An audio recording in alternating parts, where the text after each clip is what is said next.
सिद्धेभ्यः। ओम नमः सिद्धेभ्यः। ओम नमः सिद्धेभ्यः। अहिंसा परमो धर्म की।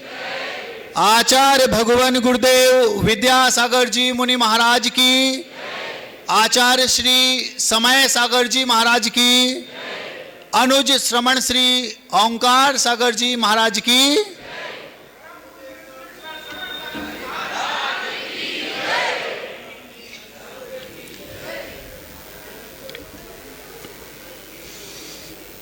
मैं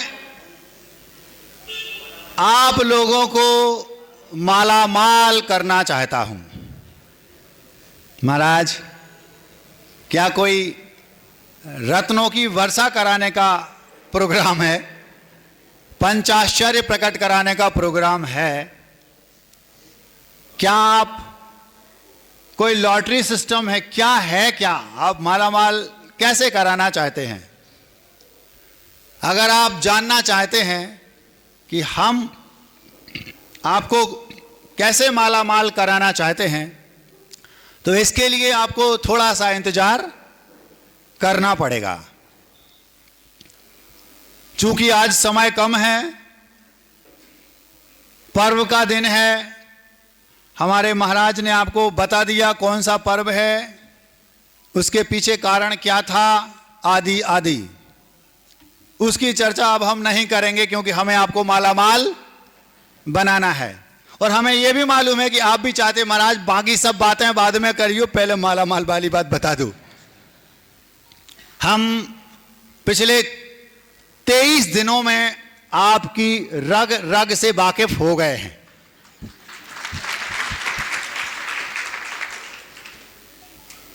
हम सीधे अपने विषय पर जाते हैं, क्योंकि कम समय में ज्यादा काम करना है। घंटे भर का काम आधे घंटे में करना है। स्पीड बढ़ानी पड़ेगी, नहीं तो पहुंच नहीं पाएंगे। एक वे लोग हैं जिनके पास माला भी है और माल भी है। माला माल। एक वे लोग हैं जिनके पास माला भी नहीं है और माल भी नहीं है। एक वे हैं जिनके पास माला तो है लेकिन माल नहीं है। एक वे हैं जिनके पास माला नहीं है लेकिन माल है। कितनी कैटेगरी हो गई? 4। जिनके पास घर की बुद्धि है वे तो पहली बार में समझ गए। जिनके पास बाजू वाले की है उसको फिर से सुनाए देते हैं, क्योंकि उन्हें भी समझ में आ जाए, क्योंकि टेढ़ा है पर मेरा है। जिनके पास पहले प्रकार के लोग वे जिनके पास माल तो है लेकिन माला नहीं है। इसका मतलब हुआ वे पुराने पुण्यात्मा हैं। पुराने पुण्य से उनके पास माल है और आज वर्तमान में माला नहीं है, भविष्य के भिखारी हैं। सुन रहे कि नहीं? जिनके पास आज माल है और माला नहीं है वे पुराने पुण्य आत्मा हैं। आज पुराने पुण्य का वे खा रहे हैं। आज तो उनके पास माल है लेकिन माला नहीं है, तो आगे वे माल की व्यवस्था नहीं बना रहे। पूर्व के पुण्यात्मा वर्तमान के माला माल लेकिन भविष्य के भिखारी। ये पहले प्रकार के लोग हैं।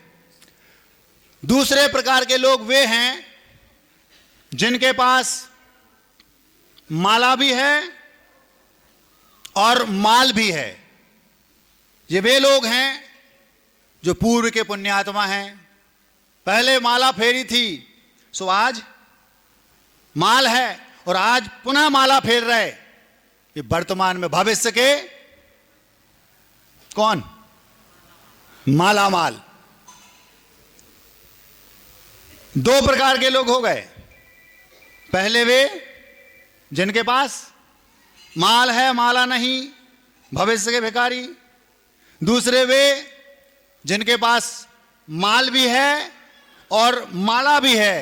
वे कौन? वर्तमान के भी रईस और भविष्य के भी रईस। इन दोनों की बात हम आज के इस वक्तव्य में नहीं कर रहे।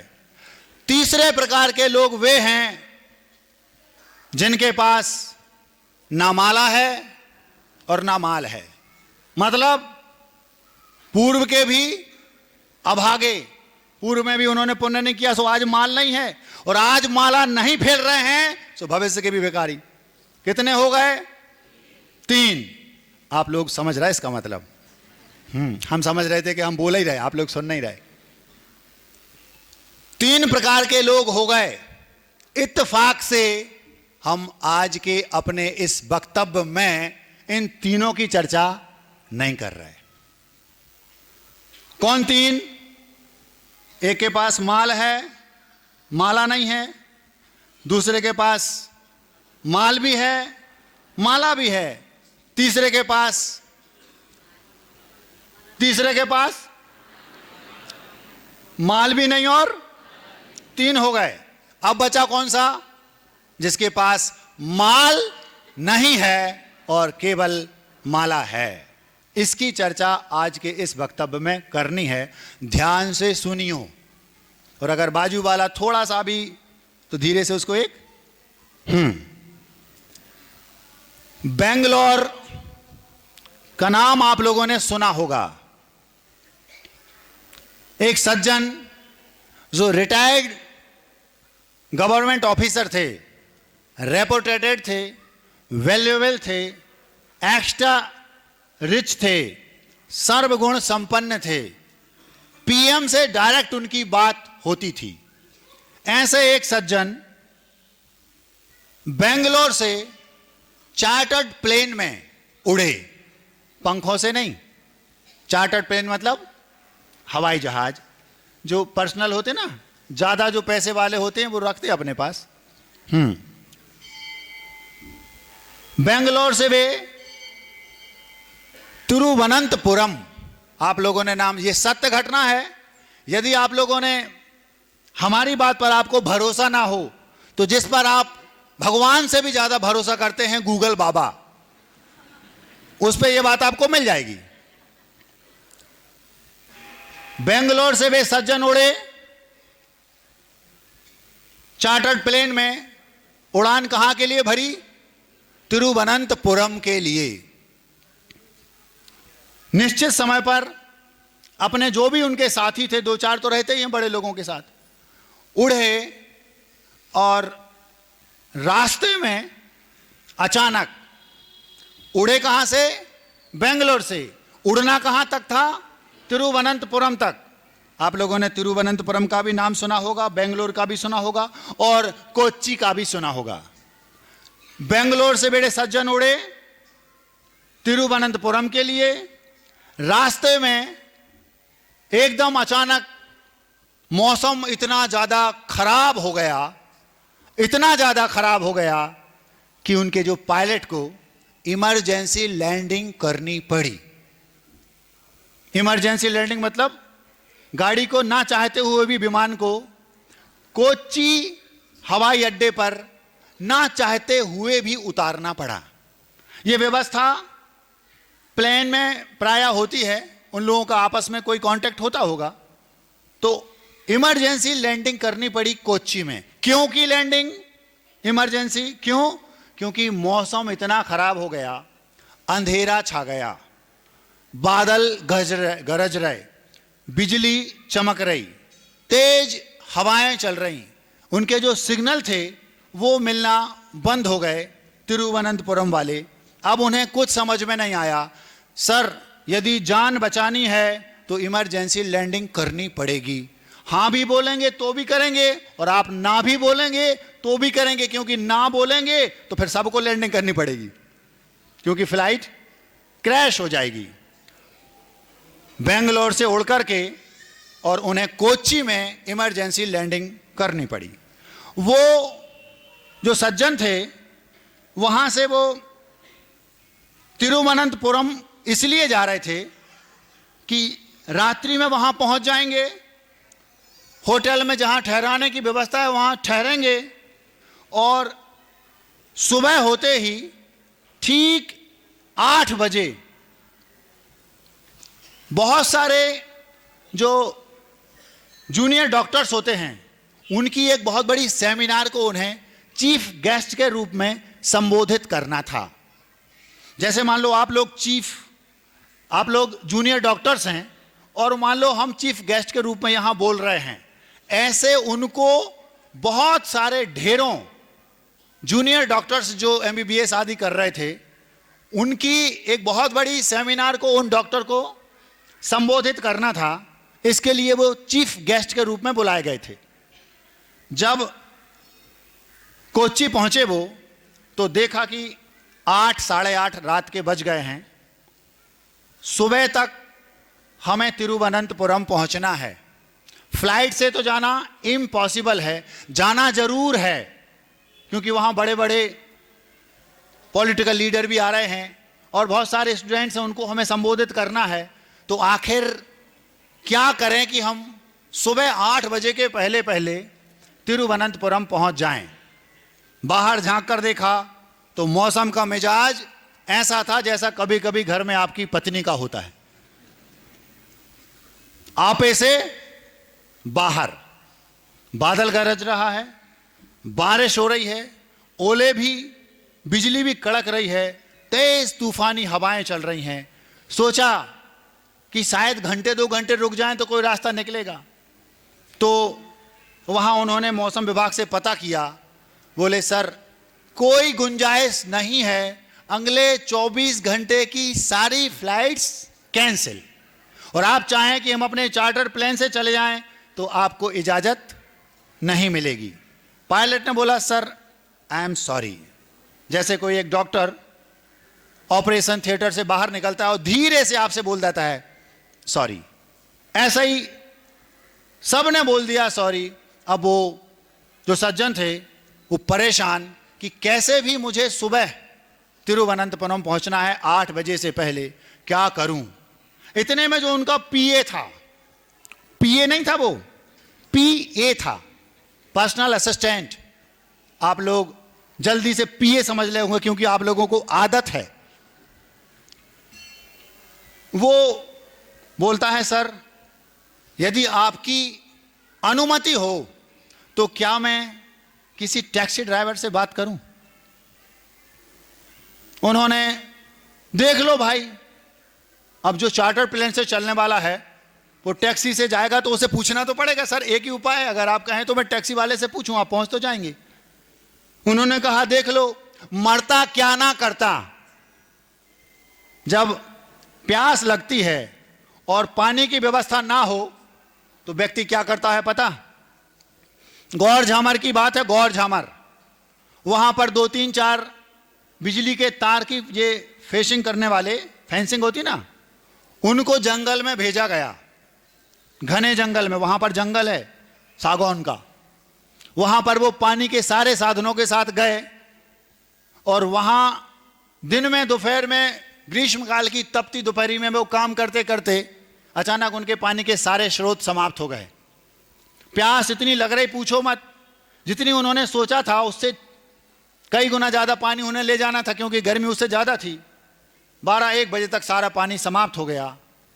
2-3 बजे तक तो हालत खराब, और हालत इतनी खराब हो गई कि जब प्यास ने उन्हें सताया तो जो जंगल में पशुओं के पीने का पानी भरा रहता था वो सूख गया था। केवल गाढ़ी, क्या बोलते उसको, कीचड़, गाढ़ा कीचड़, वो बस बचा था। जब प्यास अति सताई तो उन्होंने वो अपने सिर पर रखा कीचड़, और जो कीचड़ का पानी बह रहा था उसको जिह्वा से करके अपनी प्यास बुझाने का प्रयास किया। मरता क्या ना करता। जब परिस्थितियां बिगड़ती हैं ना, भरे पेट में सब्जी अच्छी नहीं बनी, थाली फेंक देते हैं आप, नमक नहीं डाला, रोटी कच्ची है, कैसा बनाती है। ये सब कौन की नौटंकी है? जिसका पेट भूख ना देखे जूठी पात। जब जूठी पत्तल मिल जाए ना और भूख लगी हो तो वो भी गट गट कर जाता व्यक्ति। तो परिस्थितियां अच्छे अच्छे धुरंधर से झाड़ू लगवा देती हैं। अब जो चार्टर प्लेन में घूमने वाले थे, कौन? वो सज्जन, टैक्सी। हाँ ठीक है। टैक्सी ड्राइवर बोला डोंट वरी सर, मैं आपको सुबह 6 बजे 6 बजे मैं आपको तिरुवनंतपुरम भेज दूंगा। भेज तो दूंगा 4 बजे, लेकिन हम 2 घंटे बाद निकलेंगे तो आराम से आप 6 बजे तक पहुंच जाएंगे, तब तक मौसम थोड़ा बहुत ठीक हो सकता है। आखिर बात बन गई और निश्चित समय पर वो सर अपने ड्राइवर के साथ टैक्सी से चल दिए। कहां? तिरुवनंतपुरम की ओर। कहां से? कोच्चि से, कोच्चि। अब गाड़ी ने चलना शुरू किया। डीजल टैंक फुल है, ड्राइवर भी यंग है और वो सज्जन भी हैं, और साथ में कोई नहीं, क्योंकि वो जो सफेद हाथी बांध रखा ना, सफेद हाथी समझते हो, वो चार्टर्ड प्लेन, बाकी जो थे वो सब सुबह उड़ के आ जाएंगे, क्योंकि वो लेट हो जाएंगे, नहीं तो इसको कौन लाएगा फिर। तो साहब और वो ड्राइवर और वो गाड़ी चल दी। चलते चलते चलते चलते अचानक रास्ते में एक स्थान पर एक छोटा सा गांव था। 100-150 किलोमीटर चलने के बाद अचानक एक ऐसा स्थान मिला। बच्चे थोड़ा ध्यान से सुनेंगे। अब जो यंग बच्चे हैं, कॉलेज स्कूल में पढ़ते हैं, 10th प्लस 12th प्लस पढ़ाई कर रहे हैं, वे थोड़ा ध्यान से सुनेंगे। वो गाड़ी 101 किलोमीटर चलने के बाद अचानक एक छोटा सा गांव जिसमें 10-5 घर थे, और एक घर जो बिल्कुल गांव के लास्ट में था, किनारे पर, उस घर के सामने वो गाड़ी अचानक से बंद हो गई। जब विपत्ति आती है तो चारों ओर से आती है। महाराज दुकान में आग लग गई, बेटे की कोरोना में डेथ हो गई, बिटिया ने जिससे विवाह किया था उसके पति ने फांसी लगा ली, और पति को कैंसर हो गया। एक साथ विपत्ति आती है, जब भी आती है एक साथ परेशानियों ने आना शुरू किया। उसने पूछा, ड्राइवर क्या हो गया? सर पता नहीं, गाड़ी अचानक बंद हो गई। पेट्रोल नहीं, पेट्रोल तो फुल टैंक है। फिर गाड़ी तो नहीं है, फिर क्या हो गया? झांक कर देखा बाहर तो तेज बारिश तो हो ही रही थी, बिजली भी कड़क रही है, शायद कोई दूसरी गाड़ी दिख जाए। आगे पीछे ऊपर नीचे कहीं कुछ नहीं, और गौर से देखा तो लगा कि शायद यहां पर बिजली भी, जब तेज तूफान चलता है उस समय बिजली भी कट हो जाती है। सामने देखा तो 200 मीटर 150 मीटर दूर एक पुल है नदी का, पानी पुल के ऊपर है। अगर गाड़ी ठीक भी हो गई तो पुल पे पानी है, गाड़ी निकल नहीं सकती, और पहली बात तो गाड़ी ठीक नहीं हो रही। देखा बाहर निकले ही 1-2 ओले सिर पर पड़ गए, फिर घुस गए गाड़ी में। प्राण बचाना है तो क्या करें? अंदर से ही गाड़ी से देखा तो देखा एक घर दिख रहा है, छोटा सा, 10 बाई 25 या 30 का होगा, सामने 10 फीट चौड़ा, 20-25 फीट पीछे, और बाकी आगे पीछे कुछ नहीं। खप्पर छाए थे, खप्पर समझते हो, खप्पर, कवेलू उस घर में। और वो गाड़ी से उतरा वो सज्जन और दौड़ करके उस घर के बाहर, मुश्किल से 20-25 कदम होगा, और उसने उस घर की बैल नहीं बजाई। बैल क्यों नहीं बजाई पता है? क्योंकि उस घर में बैल ही नहीं थी। गांव के घरों में बैल नहीं होती, सांकल होती। उसने सांकल को पकड़ा और इतनी जोर से बजाई, एक पल में दरवाजा खुला। देखा तो एक बूढ़ी मां जो 60 प्लस थी, 60 वर्ष से ऊपर की जिसकी आयु थी, एक हाथ में उसके माला है। नमो अरिहंताणम, नमो अरिहंताणम, नमो अरिहंताणम, नमो अरिहंताणम बोल रही है। पूरा नमोकार नहीं बोल रही, क्या बोल रही? नमो अरिहंताणम, अरिहंतों को नमस्कार हो। दरवाजा खुला, सीधा पैरों पर गिर पड़ा। कौन? जो चार्टर्ड प्लेन जिसके पास था, वो व्यक्ति उस मां के चरणों में गिर पड़ा। मां प्राण दान दे दो। हैं? क्या हो गया बेटा? उसने देखा उसके हाथ में माला है। बेटा अंदर आ, अंदर आ। वो अंदर आया। मां, जो तू बोलेगी वो दूंगा, मेरे प्राण बचा ले। क्या हो गया? मेरी गाड़ी खराब हो गई, आगे पुल पर पानी है, गाड़ी में बैठेंगे तो पता नहीं क्या होगा, तेज हवाएं चल रही हैं, बिजली कड़क रही, बिजली भी गिर सकती है, मैं तो निपट जाऊंगा, प्राण मुझे बचाने हैं, जो तू कहेगी सो करूंगा। बेटा चिंता नहीं कर, अंदर आ जा। और भी कोई गाड़ी में है? हाँ ड्राइवर, उसको भी ले ले। ड्राइवर को लिया। ड्राइवर, घर तो छोटा था, ड्राइवर से बोला गैलरी में ही तू एक खाली बोरा, बोरा समझते हो, टाट पट्टी का बोरा बिछा ले और तू यहीं रुक, चिंता नहीं कर, अपना ही घर समझ, आजा। अंदर घुसे, उसको बेटे को बोला, जो वो बाबू साहब थे जो बेंगलोर वाले थे, उनको अंदर ले गई। वो मां, दीपक जल रहा था, लाइट नहीं थी तो उनके घर में लाइट ही नहीं थी, तो दीपक तो उनके यहां रोज ही जलता है। आपके यहां तो एसी और तेसी पता नहीं क्या क्या होता है। उनके पास दीपक जल रहा था, घी उसमें था दीपक में। जैसे ही वो अंदर पहुंचा, मां बोलती बेटा बैठ जा। आप होते तो सोफे पर अथवा शाही सोफे पर उसको बैठाते। उसके यहां एक स्टूल था, स्टूल समझते हो, स्कूल नहीं स्टूल, स्टूल पर बैठाया, लकड़ी का वो स्टूल था, बैठ गया। बेटा बैठ जाओ, बेटा कुछ दूध वगैरह लोगे? चाय का क्यों नहीं पूछा? गांव के लोग चाय नहीं पीते, जो छोटे गांव होते ना ज्यादा, उनके घर में घर की गायें रहती, वो दूध पीते। दूध पियोगे? चाय की तो बात ही नहीं, कॉफी की तो और नहीं, जानते नहीं वो कॉफी तो उनके लिए नहीं। मां, तुमने हमारे प्राण बचा लिए, ये बहुत बड़ा एहसान कर दिया। मां भी बैठ गई, देखा उसकी हाथ में अभी भी माला चल रही है, नमोवर हंताड़म नमोवर हंताड़म नमोवर हंताड़म, जैसे हमारे ओंकार सागर जी के हाथ में है। इतने में उसकी नजर, उस व्यक्ति की नजर अपने आप अचानक कॉर्नर पर गई, कोने पर घर के एक टूटी खटिया पर एक बेटा लेटा था। वो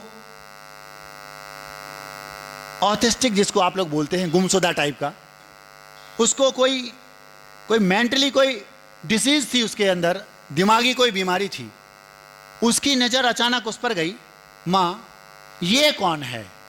बेटा, ये मेरा बेटा है। इसको क्या हो गया?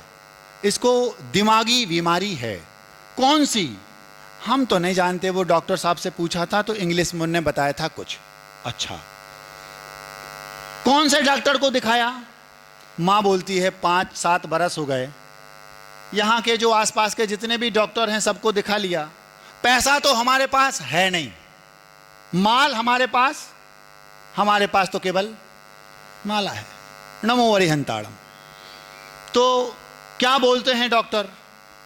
डॉक्टर बोलते हैं इसका इलाज यहां नहीं हो पाएगा, आपको किसी मेट्रो सिटी में किसी सर्वश्रेष्ठ डॉक्टर को इसको दिखाना पड़ेगा। उन्होंने एक पर्चा भी लिखा है, उस पर्चे पर उन डॉक्टर का पता, नाम, शहर सब लिखा है। लेकिन तुम्हें क्या, तुम तो शांति से चटाई बिछाओ, सो जाओ और सुबह निकल लेना। वो सज्जन बोलते हैं, सुन रहे क्या? सो रहे? सुन रहे? वो सज्जन बोलते हैं, मां क्या वो पर्चा मुझे दिखा सकती हो? हाँ बेटा। बाहर 2 मिनट में अंदर गई और पर्चा निकाल कर लाई।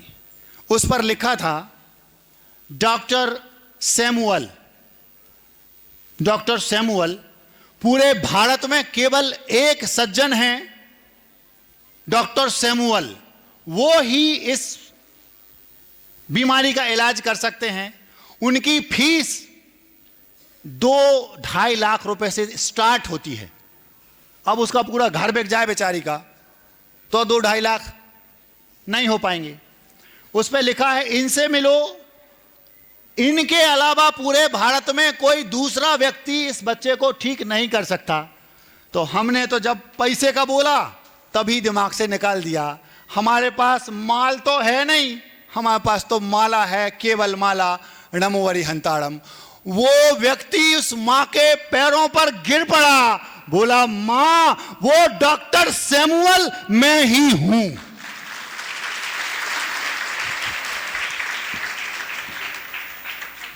माल वालो,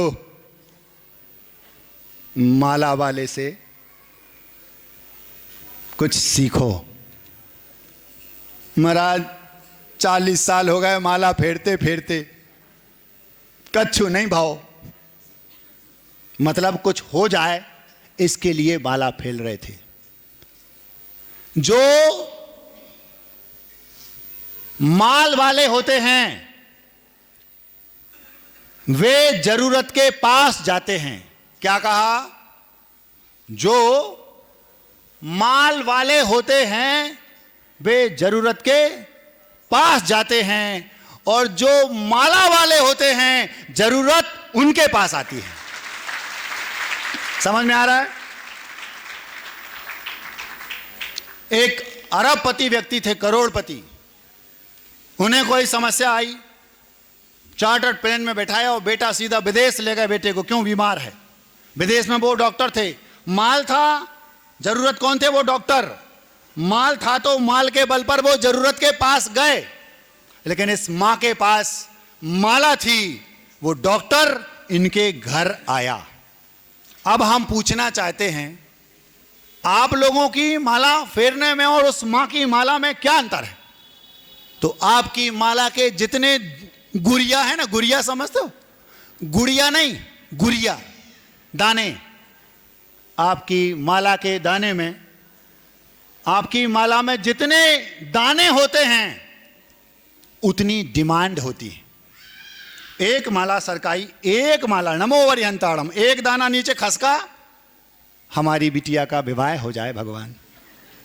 दूसरा माला खसका, हमारी बिटिया नीट की तैयारी कर रही है, गवर्नमेंट कॉलेज मिल जाए, नमो वरिहंताड़म। तीसरा गुड़िया खसका, हमारे बेटे की जॉब लग जाए, नमो वरिहंताड़म।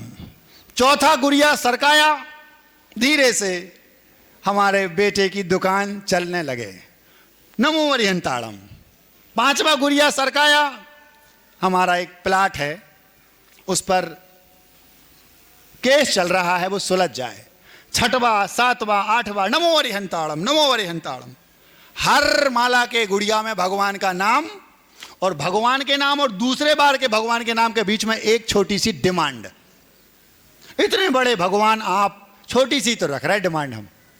उस मां ने जो माला फेरी, उसमें एक बार भी उसके मन में ये भाव नहीं आया कि मेरे बेटे का रोग ठीक हो जाए। क्यों? उसको पता था हम डिमांड रखेंगे तो कभी डॉक्टर सैमुअल घर नहीं आएंगे। जो डिमांड रखते हैं उनके यहां कभी भी आश्चर्य होते नहीं। उसने डिमांड नहीं रखी, केवल नमो वरिहंताड़म। कर्म का उदय है, एक ही उपाय है, बस क्या? भगवान का नाम लो, निष्काम भक्ति करो, नमो वरिहंताड़म, नमो वरिहंताड़म, नमो वरिहंताड़म। आप होते तो जिस समय आप परेशान होते उस समय फेरते, वो रात में जब नींद खुली तब नमो वरिहंताड़म, जब दिन हुआ फ्री है तब नमो वरिहंताड़म। अपना कर्तव्य किया और नमो वरिहंताड़म। क्यों? उसको मालूम था तीव्र कर्म का उदय है, काटने का पूरे ब्रह्मांड में अगर कोई एक उपाय है तो बस वो ये दरबार, इनका नाम नमो वरिहंताड़म। उस मां ने, एक माला ने माल को घर में ला दिया। हम पूछना चाहते हैं, कहां बेंगलोर, कहां तिरुवनंतपुरम, कहां कोच्चि, कहां टैक्सी, और कहां वो गाड़ी खराब हुई तो उसके घर के सामने। वो नहीं खटखट रहा है दरवाजा, दरवाजा उसका खटखट रहा है। कौन? वो जरूरत के दरवाजे नहीं खटखटा रही, जरूरत उसके दरवाजे खटखटा रही। समझ में आ रहा? ये सत्य घटना है, ये बड़ी बात है भारत की। डॉक्टर सैमुअल बेंगलोर के थे, अब तो शायद नहीं होंगे, और होंगे भी तो हमें पता नहीं। वो मां बोलती है, बेटा उठो। वो बेटा रो रहा है। कौन? Doctor Samuel. मां, तू मुझे ये बता, तूने ऐसी कैसी माला फेरी, बता कि मुझे आपके घर आना पड़ा, बताएं ऐसी कैसी माला फेरी। वो नास्तिक थे डॉक्टर साहब, कभी मंदिर नहीं गए। उस दिन से वो डॉक्टर आस्तिक बन गए। मां, जहां हवा काम नहीं करती वहां दवा काम करती है, जहां दवा काम नहीं करती वहां दुआ काम करती है। अब देर नहीं करो मां, जल्दी चलो। मैं कहां चलूं? आज से तू मेरी मां है और ये बेटा मेरा भाई है। अब तू यहां नहीं रहेगी तो कहां रहूंगी? मेरी गैया, मेरा भैया, मेरे सैया, इनका सब बेंगलोर में रहेंगे। चार्टर्ड प्लेन है तेरा मां, हैं?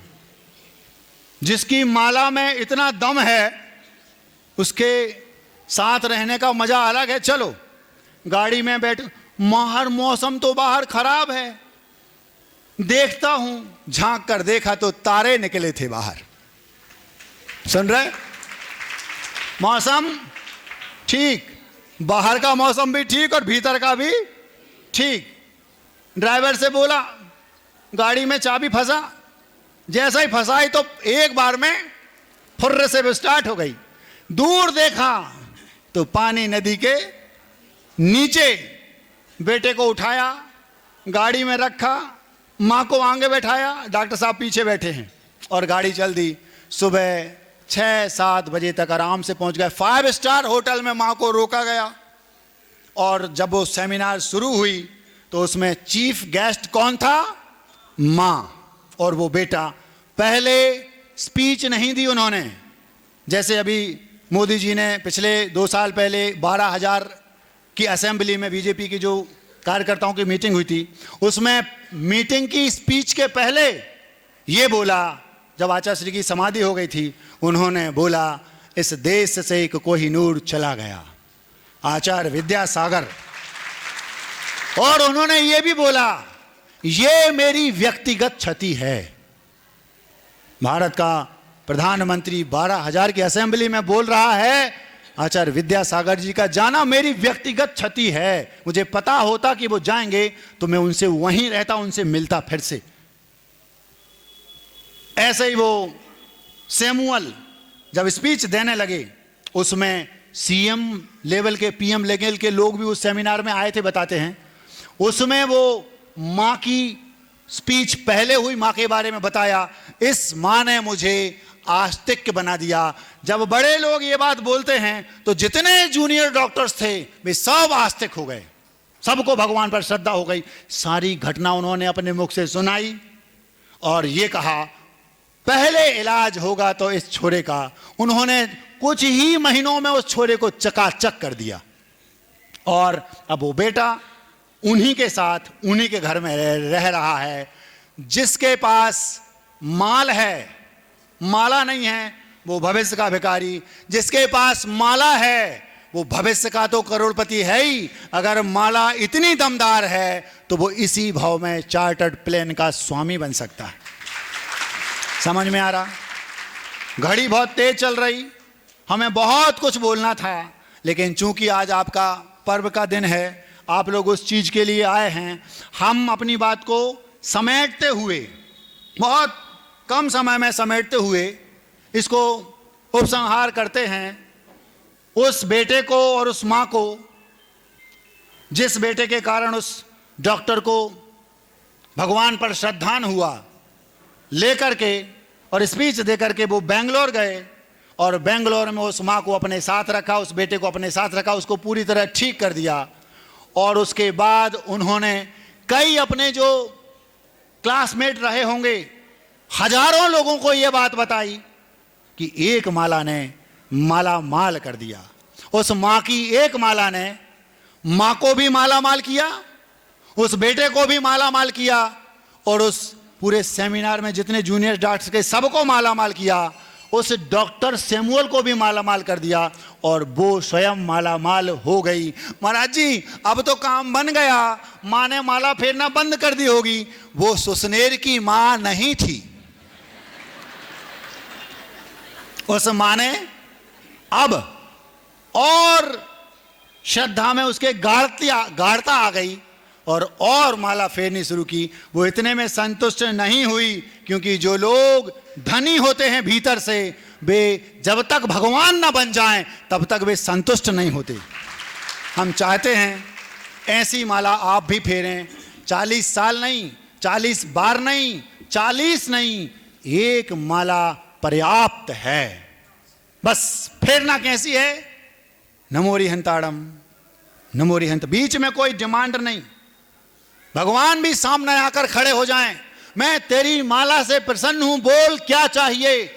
जिस दिन आप ये बोल सकें, भगवान किसी भिखारी को ढूंढो, मुझे कुछ नहीं चाहिए, उसी दिन गोदाम कम पड़ जाएंगे। उस मां के गोदाम तो कम पड़ गए, आपकी आप जानो, इतना आज के लिए पर्याप्त है। अब मिठाई, कड़वा तो नहीं लगा भी हो, दूर दूर से लोग आए हैं, कड़वा लगा हो तो हम मिठाई खिला देते हैं। हमारा नेंग है मिठाई का, क्योंकि प्रायः हमें कड़वा बोलने की आदत है। हो सकता है किसी को लग गया हो, मिठाई खिला देते हैं। जब आपके सामने भगवान खड़े हो जाएं, मान लो, हमें पूरा विश्वास है आप ऐसी माला कभी नहीं फेर पाओगे कि भगवान आपके सामने खड़े हो जाएं, लेकिन फिर भी मान लो किसी को ये बात भीतर से चुभ जाए और समझ में आ जाए और भगवान खड़े हो भी जाएं और वो कहें क्या चाहिए, तो कह देना माफ करना भगवान, हमें कुछ नहीं चाहिए। तो हमने उसको दूसरे अंदाज में लिखा है, जब कभी आपके सामने ऐसी कंडीशन बने जहां आपके सिद्धांतों से समझौता हो रहा हो, क्या कहना? माफ करना भाई साहब, हमसे ना हो पाएगा। शीर्षक क्या है? मिठाई का शीर्षक है माफ करना भाई साहब, हमसे ना हो पाएगा। पहले भी कह चुका हूं बात, आज फिर कही है, गलत को सिर झुकाना अपने खून में नहीं है। क्या कहा? पहले भी कह चुका हूं बात, आज फिर कही है, गलत को सिर झुकाना अपने खून में नहीं है। नुकसान की परवाह ना, नुकसान की परवाह ना, जो होगा देखा जाएगा। माफ करना भाई साहब, हमसे ना हो पाएगा। सोची समझी चालबाजियों के हम खिलाफ हैं। नेक नियत हो तो फिर तो सारी भूलें माफ हैं। आंखों देखी मक्खी भला कैसे कोई खाएगा। माफ करना भाई साहब, हमसे ना हो पाएगा। अपने इरादे तो इस फटक की भांति साफ हैं। इस फटक देखा, एकदम नीट एंड क्लीन, जैसा भीतर वैसा बाहर। ना किसी से डरो और ना किसी को डराओ। अपने इरादे तो इस फटक की भांति साफ हैं, किसी भी छोर से निहारो स्वच्छ बेहिसाब हैं। फेर बदल से तो इरादों में दाग आएगा। अगर मैं अपने इरादों में फेर बदल कर दूं तो मेरे इरादों में दाग लग जाएगा, सिद्धांतों से समझौता हो जाएगा, वो हम कर नहीं सकते। अपने इरादे तो इस फटक की भांति साफ हैं, किसी भी छोर से निहारो स्वच्छ बेहिसाब हैं। फेर बदल से तो इरादों में दाग आएगा। माफ करना भाई साहब, हमसे ना हो पाएगा। कीच फेंकने का काम जिनके नाम दर्ज है। कीच समझते हो? कीचड़। कीच फेंकने का नाम काम, कीच फेंकने का काम जिनके नाम दर्ज है, उनके हाथों को धुलाना बनता अपना फर्ज है। आपने कीचड़ फेंका तो हाथ गंदे हो गए होंगे, तो उनके हाथों को धुलाना हमारा फर्ज बनता है, क्योंकि अपन तो सज्जन लोग हैं। कीच फेंकने का काम जिनके नाम दर्ज है, उनके हाथों को धुलाना बनता अपना फर्ज है। पानी पानी किए बिना चैन कहां आएगा। जिसने हमें हमारे ऊपर कीचड़ फेंका, हमने उसके हाथ धुलाए, वो पानी पानी हो जाएगा। भैया हम कीचड़ फेंक रहे, तुम, यही तो हमारी क्वालिटी है, क्यों हम तुम्हें पानी पानी कर देंगे। लड़के नहीं, अपने तरीके से, कैसे? हाथ धुला के। कीच फेंकने का काम जिनके नाम दर्ज है, उनके हाथों को धुलाना बनता अपना फर्ज है।